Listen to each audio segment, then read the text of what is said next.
Regresi linier. Regresi berganda adalah metode analisis yang tepat ketika penelitian melibatkan satu variabel terikat yang diperkirakan berhubungan dengan satu atau lebih variabel bebas. Tujuan analisis regresi berganda adalah untuk memperkirakan perubahan respon pada variabel terikat terhadap beberapa variabel bebas. Ada beberapa kasus berikut ini. Pertama, seorang manajer pemasaran ingin mengetahui pengaruh banyaknya produk yang terjual dari biaya iklan yang dikeluarkan. Yang kedua, seorang dosen ingin memodelkan hubungan antara nilai ujian akhir semester dengan faktor minat terhadap perkuliahan, frekuensi mempelajari dan mengulang pelajaran di rumah, dan frekuensi mengunjungi perpustakaan dengan nilai ujian tengah semester. Yang ketiga, seorang manajer keuangan ingin mengetahui faktor yang mempengaruhi variasi pada investasi modal atau variation in capital investment berdasarkan variabel risiko organisasi, ekuitas utang, pertumbuhan, penjualan, dan kategori perusahaan. Yang keempat, seorang manajer keuangan ingin mengetahui faktor yang signifikan memengaruhi nilai aset bersih per unit berdasarkan nilai indeks harga saham, nilai tukar rupiah atau 1 bulan, 3 bulan.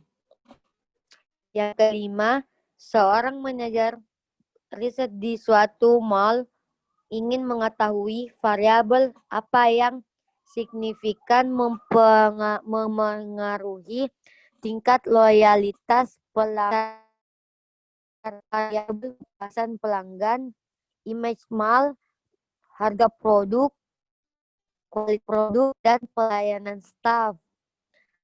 Analisis regresi adalah sebuah pendekatan yang digunakan untuk mendefinisikan hubungan matematis antara variabel output atau dependen dengan satu atau beberapa variabel input atau dependen X. Hubungan matematis digunakan sebagai suatu regresi yang digunakan untuk meramalkan atau memprediksi nilai output berdasarkan nilai input tertentu. Dengan analisis regresi akan diketahui variabel independen yang memengaruhi variabel dependen dengan variabel independen yang signifikan tadi dapat digunakan untuk memprediksi nilai variabel dependen. Model regresi ini sesungguhnya mengasumsikan bahwa terdapat hubungan linear antara variabel dependen dengan setiap variabel independen. Hubungan linear ini secara matematis digambarkan dalam rumus sebagai berikut.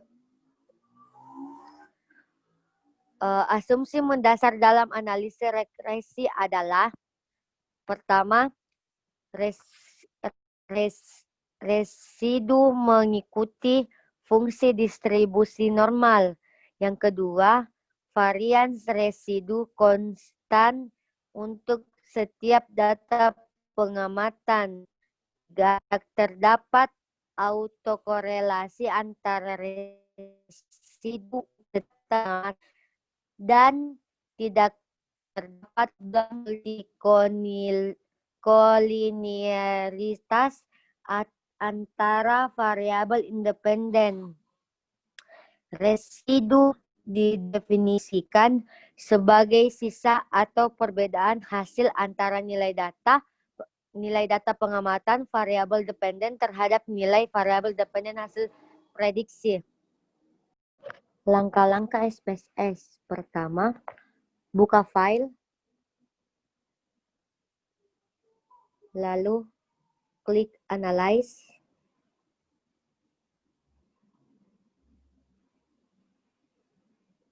kemudian Regression, lalu klik Linear,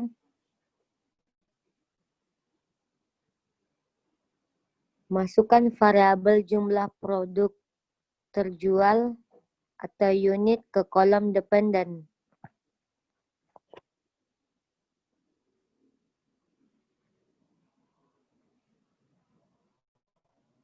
Masukkan variabel biaya promosi ke kolom independen.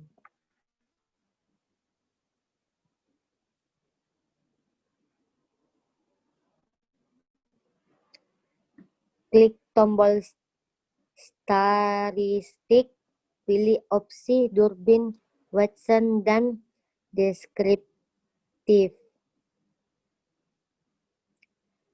Lalu klik tombol plot, pilih histogram dan normal probability plot. Lalu masukkan variabel ke kolom Y dan Z-Pre ke kolom X.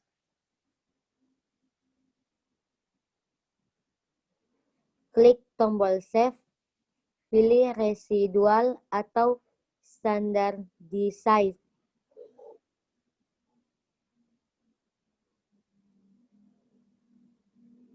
Lalu klik OK.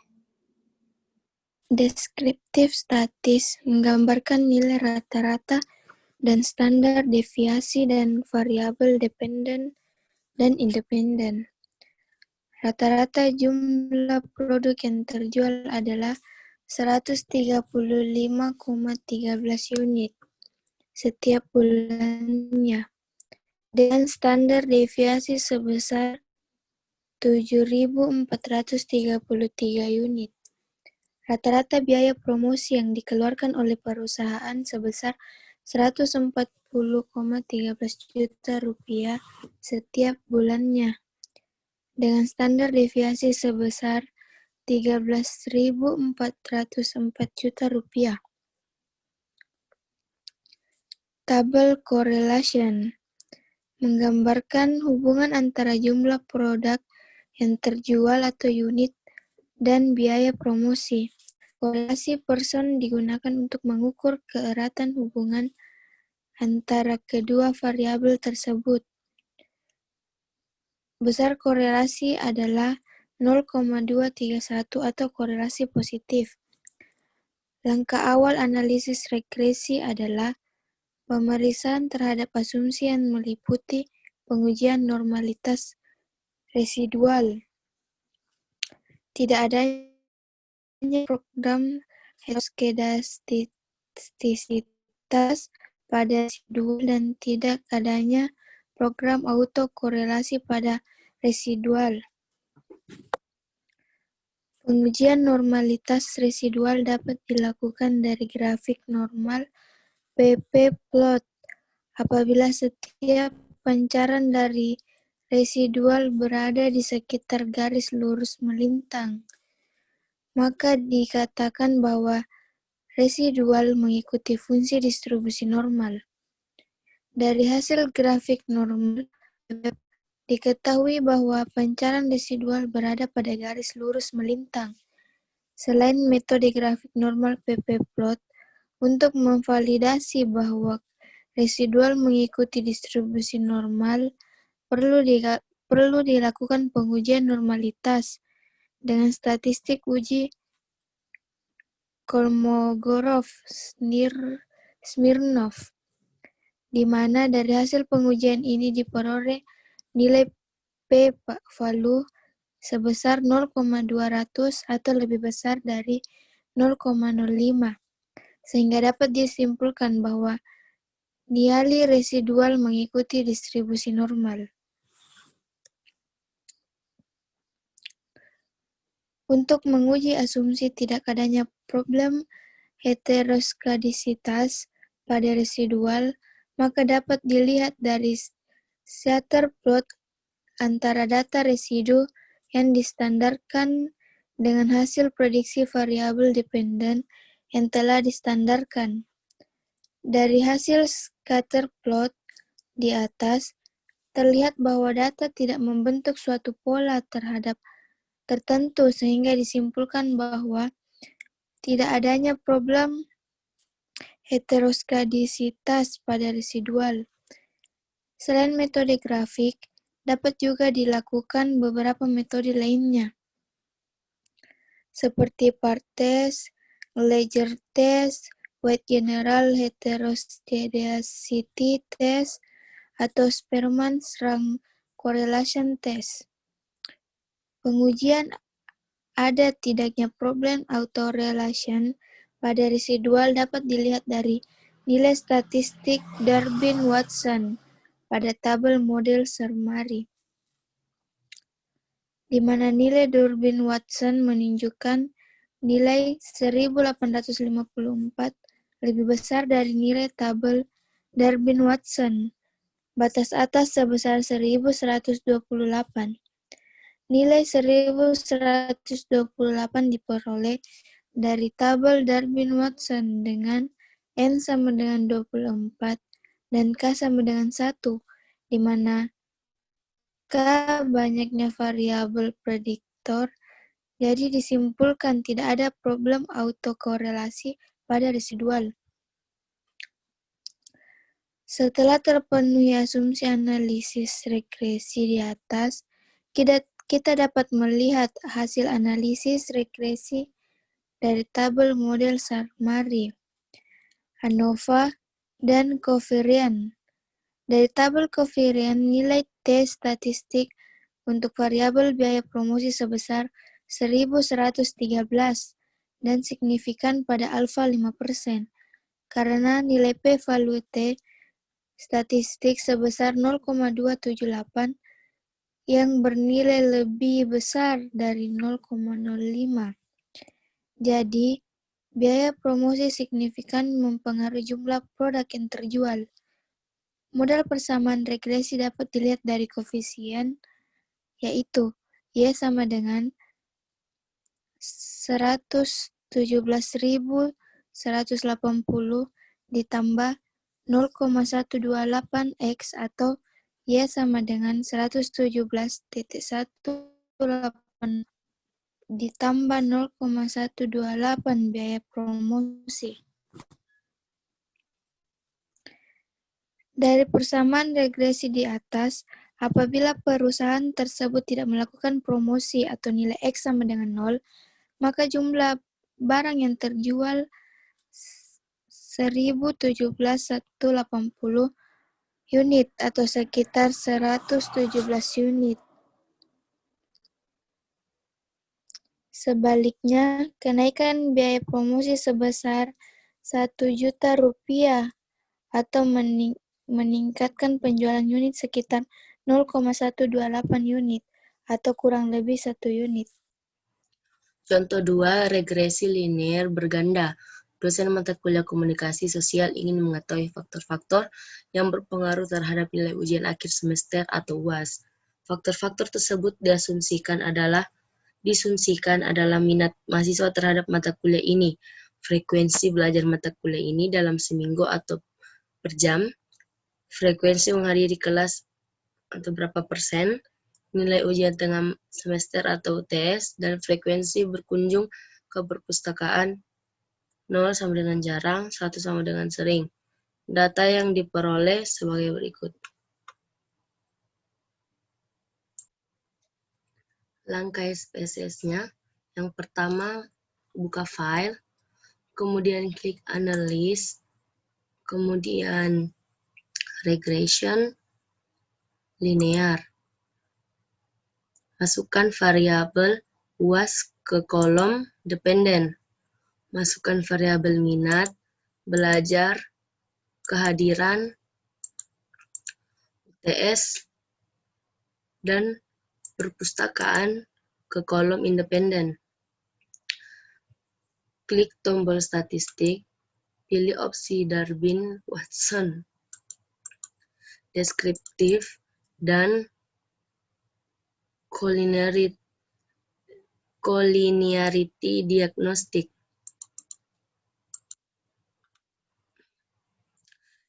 Klik tombol plot, pilih normal probability plot, masukkan variabel residi ke kolom Y dan spread ke kolom X. Klik tombol save, pilih residuals, understand this, dan student needs. Klik OK. Deskriptif statistik menerangkan nilai rata-rata dan standar deviasi dari variabel data. Rata-rata hasil ujian UAS 50 orang mahasiswa adalah 82,62 dengan simpangan deviasi sebesar 7.102. Rata-rata minat mahasiswa akan mata kuliah manajemen pengelolaan data komputer 7,02 dari rentang 1 sampai 10 dengan standar deviasi 1253, sedangkan rata-rata belajar mahasiswa dalam seminggu adalah 6,26 jam dengan simpangan deviasi sebesar 1440. Sebanyak 95,66% mahasiswa menghadiri mata kuliah ini, dan rata-rata hasil ujian tengah semester atau UTS untuk mata kuliah ini adalah 84,32. Langkah awal analisis regresi adalah pemeriksaan terhadap asumsi analisis regresi. Pertama adalah normality of residual. Dari grafik normal p-plot terlihat bahwa pancaran residual berada di sekitar garis lurus melintang. Akan tetapi, memvalidasi hasil ini perlu dibuktikan dengan penguji statistik uji Kolmogorov-Smirnov yang menunjukkan nilai p-value 0,200 lebih besar 0,05 sehingga asumsi normalitas residual terpenuhi. Pengujian asumsi kedua adalah independence of residual atau tidak adanya problem autokolerasi pada residual yang ditunjukkan oleh nilai Durnin-Watson, di mana Durnin-Watson adalah 1608. Dari tabel model sampai Durbin-Watson, D sama dengan 1608, dan nilai batas atas Durbin-Watson tabel sebesar 1,771. Nilai 1771 dapat dilihat dari tabel Durbin-Watson dengan N sama dengan 50 dan K sama dengan 5, di mana K adalah sebanyak variabel prediktor karena nilai 4 sampai 1608 lebih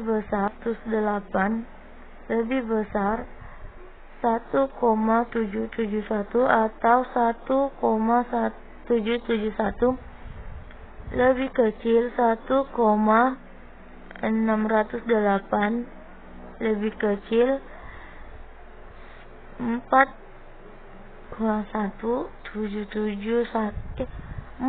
kurang 1,771. Hipotesis nol diterima, artinya tidak ada autokolerasi positif atau negatif.